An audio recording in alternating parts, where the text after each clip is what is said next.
오늘 한국에는 차별이 없을까라는 주제로 강의를 한번 해보려고 하는데 오늘 강의를 맡아주실 예롱 작가님 먼저 소개부터 들어볼게요. 네. 안녕하세요. 저는 지하철에서 옆자리에 흑인이 앉았다라는 책을 그리고 쓴 예롱입니다. 반갑습니다. 네. 여러분들에게 먼저 질문을 던지고 싶은데요. 한국에는 인종차별이 없을까요? 네. 이 부분에 대해서 제가 이제 질문을 던졌을 때 정말 많은 사람들이 한국에는 인종차별이 없지, 한국에는 차별이 없어 이렇게 말을 해요. 그래서 실제로 한국에 그 차별을 겪고 있는 사람들이 있다고 말을 해도 그 정도는 차별이 아니지 이렇게 말을 하는 분들이 많이 계십니다. 내가 안정적인 어떤 그 보편의 존재가 되기 위해서 저 사람들을 타자화하고 다른 대상으로 만들어야만 내가 여기 안전하게 속할 수 있는 거죠. 그렇기 때문에 어떤 내가 살기 위해서 너희라는 존재는 어떤 집단이 돼야 돼. 이렇게 해서 묶어버리는 걸, 그 집단을. 그래서 거기서부터 차별이 시작되는 거라고 이제 얘기를 하고 있습니다. 차별이 꼭 피해를 입거나 남들보다 못한 대우를 받아야만 성립된다고 생각하는 사람들이 많은데 그렇지 않다는 거죠. 배려하거나 대우해주는 것도 상황에 따라 차별이 될 수 있는데 그걸 이해하지 못하시는 분들이 정말 많은 것 같아요. 차별이란 우리와 다른 사람들이라고 생각하고 대하는 모든 것, 이렇게. 그래서 이 생각하고 대하는 모든 것, 이 부분이 사실은 이게 선이든 아니면은 내가 어떤 의도를 가지고 했든 당사자의 입장이 더 중요하다는 그런 내용입니다. 같은 인종, 같은 흑인이어도 의견이 나뉘어요. 그래서 예를 들면 단일문화 사회가 있고 또 다문화 사회가 있잖아요. 간단하게 말해서 아프리카 흑인들하고 미국이나 영국이나 이런 좀 다문화 사회에 있는 흑인들하고 의견이 많이 달라요. 근데 사람들은 흑인이다 하면 무조건 다 의견이 같을 거라고 생각을 하는 거예요. 심지어 우리도 중국과 일본과 한국과 의견이 다 다르잖아요. 근데 이 단일 문화와 다문화 사회에 사는 흑인들은 왜 의견이 다 같을 거라고 생각을 하는지 그 부분이 좀 의아스럽습니다. 그래서 단일 문화에 사는 사람들은요, 우리 어떤 문화를 다른 곳에 알리는 걸 되게 좋아할 수도 있어요. 왜냐하면 억압받은 역사가 그만큼 적기 때문에. 근데 다문화 사회에서는 지금까지도 억압을 받고 있잖아요. 그렇기 때문에 더 예민한 문제가 되는 거예요.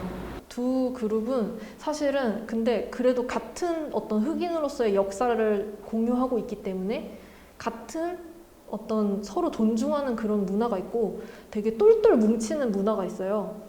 그렇지만 의견이 다를 수 있다. 그 사이에서 의견이 다를 수 있다. 네, 그렇게 말씀을 드리고 싶어요. 최근에 여러분도 아시겠지만 흑인 인권 운동 있었죠. Black Lives Matter Movement가 있었습니다. 이제 경찰이 너무 과도한 과잉 진압을 해서 이제 그 흑인이 목숨을 잃었던 그런 사건이에요. 그 백인 경찰이 흑인을 이제 좀 과잉 진압하는 일은 사실 굉장히 오래전부터 있었던 일이에요. 근데 이게 계속 쌓이다가 이번에 이게 빵 터진 거죠. 그래서 사람들이 이제 이렇게 흑인의 목숨도 소중하다, 우리 목숨도 소중하다라고 해서 Black Lives Matter이라고 해가지고 이제 운동이 시작이 된 건데요. 여기서 굉장히 또 차별적인 부분에 좀 위험한 부분이 나왔어요. 그래서 이 부분에 대해서 얘기를 해보면 모두의 인권은 소중하다라고 외치는 사람들이 있었습니다. 네, 그래서 흑인의 목숨도 소중하다라고 말을 하는데 여기서 모두의 인권, 그래 맞아, 흑인 인권 소중하지, 그리고 백인 인권도 소중하고, 그리고 우리 동양인 인권도 소중하고 히스패닉 인권도 소중해, 모두의 인권은 소중해 라고 이렇게 얘기하시는 분들이 있었어요. 근데 이 부분에 대해서 이제 굉장히 많이 말이 나왔던 이유가 사실 맞는 말이긴 하잖아요. 그냥 이렇게 보면 무슨 맞는 말이에요. 아 그래, 모두 인권은 소중하지. 이것도 하나의 무지에서부터 오는 차별이라고 생각을 해요. 사실 차별까지라기보다는 무지에서 온 행동이었다고 생각을 해요.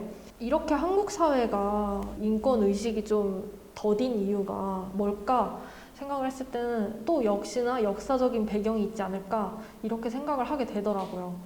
우리 사회는 단일 민족 사회를 추구하죠. 그래서 단일 민족 사회를 추구하고 또 굉장히 급격하게 성장했어요. 그래서 어떤 경제가 성장하고 사회가 성장해 나라가 성장하면서 차근차근 교육도 바뀌고 또 세계화가 돼 가면은 세계화에 따라서 교육 수준도 바뀌고 뭔가 그런 어떤 인식 개선이 계속 일어났어야 하는데 그냥 경제 성장만 너무 빠르게 하려고 이제 막 노력을 해왔던 거예요.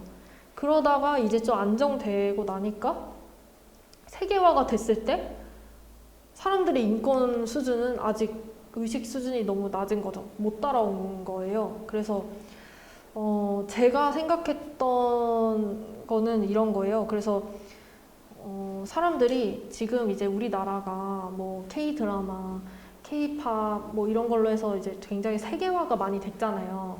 돼가고 있어요. 근데 여기에서는 분명히 긍정적인 요소가 있을 것이고 부정적인 요소가 있을 거예요. 근데 이 부분들을 모두 받아들이지를 못하고 긍정적인 요소만 받아들이려고 하는 거예요. 그래서 부정적인 요소는 나는 그냥 안 받을래. 긍정적인 요소만 받을래. 이렇게 생각하니까 여기서 충돌이 일어나는 거예요.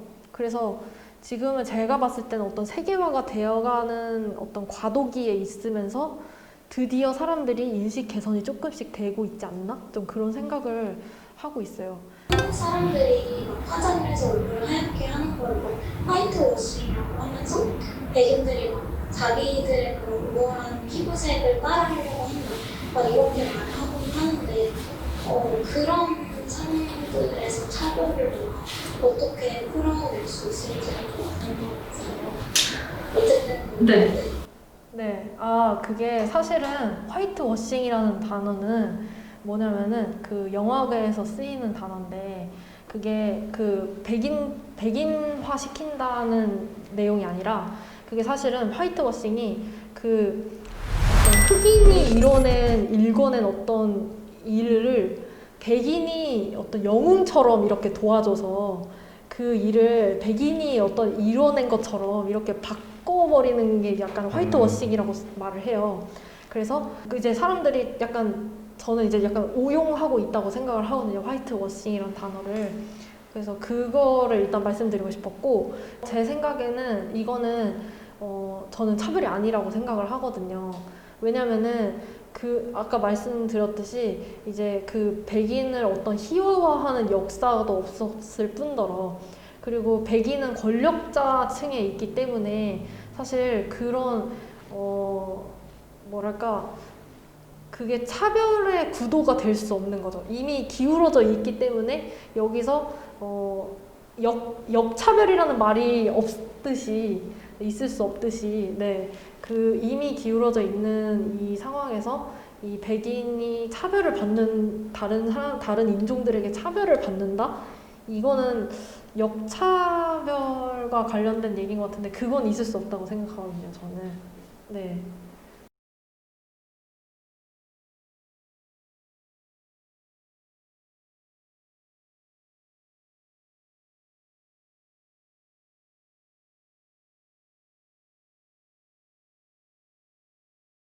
그러니까 원래는 이렇게 소통을 하면서 얘기를 많이 했는데 이제 저 혼자 이렇게 뭔가 얘기하려고 하다 보니까 이게 좀 저도 긴장이 돼가지고 좀 잘 못했던 부분들도 있어서 그게 좀 너무 아쉬운 것 같아요. 그래서 다음번에 혹시 또 불러주시면 더 준비해오겠습니다. 감사합니다. 네, 여러분 늦게까지 고생하셨습니다. 감사합니다.